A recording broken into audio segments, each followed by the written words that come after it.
Sur les 196 pays signataires des accords de Paris, seuls 16 respectent leur engagement sur la réduction des émissions de gaz à effet de serre. Malgré un besoin de transition criant, les États ont des difficultés à coopérer. L'environnement est un bien public mondial. La crise écologique nécessite donc une action coordonnée entre tous les acteurs de l'économie, États, entreprises et ménages. L'étude des comportements de coopération entre les acteurs économiques est donc primordiale pour comprendre pourquoi la coopération demeure si limitée malgré l'urgence écologique. L'écologie est tout d'abord liée aux questions d'externalités négatives, c'est-à-dire que l'action d'un individu impacte le bien-être d'autres individus sans que les individus impactés ne voient leurs pertes compensées. Par exemple, si une entreprise rejette des déchets toxiques dans l'eau d'une rivière au cours de sa production, elle en dégrade la qualité sans compenser les usagers de cette eau. L'enjeu est alors d'internaliser cette externalité avec une taxe, un quota ou une subvention. Il s'agit alors de déterminer qui en payera le prix. En matière d'émissions de CO2, la taxe carbone est une option. Elle s'appuie sur le principe du pollueur-payeur, qui semble juste mais peut impliquer des pertes de pouvoir d'achat pour les consommateurs et présente un risque pour les entreprises en matière de compétitivité face à des concurrents non soumis à la taxe.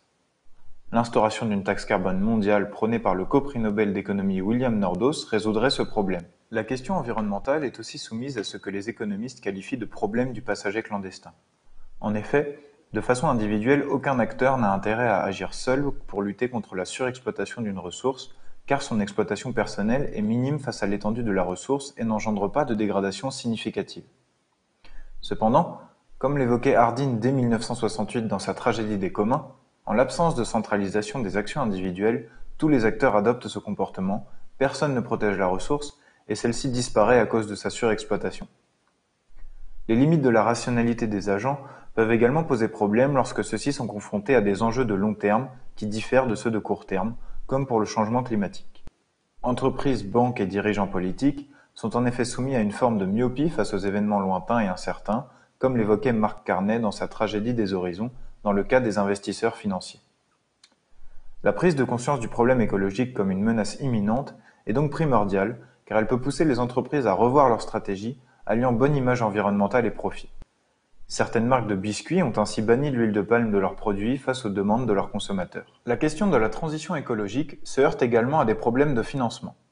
Elle implique en effet le développement de technologies onéreuses qui doivent pousser à la coopération entre les firmes, notamment en recherche et développement, comme c'est le cas sur certains moteurs électriques chez les constructeurs automobiles.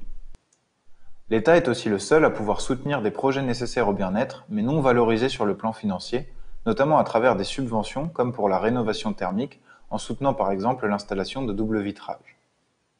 Enfin, le financement de la transition peut aussi passer par une action des banques centrales, qui peuvent défendre le verdissement de leur politique monétaire en favorisant les taux d'emprunt des banques qui soutiennent des projets environnementaux, ou les rachats d'obligations vertes par exemple. Le problème écologique concerne donc des acteurs multiples, à la fois les consommateurs, les entreprises et notamment les banques, mais aussi les pouvoirs publics dont les États et les banques centrales. Leur coopération est mise à l'épreuve en raison des phénomènes de passagers clandestins, mais aussi car l'enjeu écologique s'inscrit dans un horizon lointain qui échappe aux logiques de rentabilité. La coopération, rationnelle à l'échelle globale, ne l'est donc pas forcément dans une optique individuelle court-termiste, et la complexité de sa mise en place demeure un obstacle important.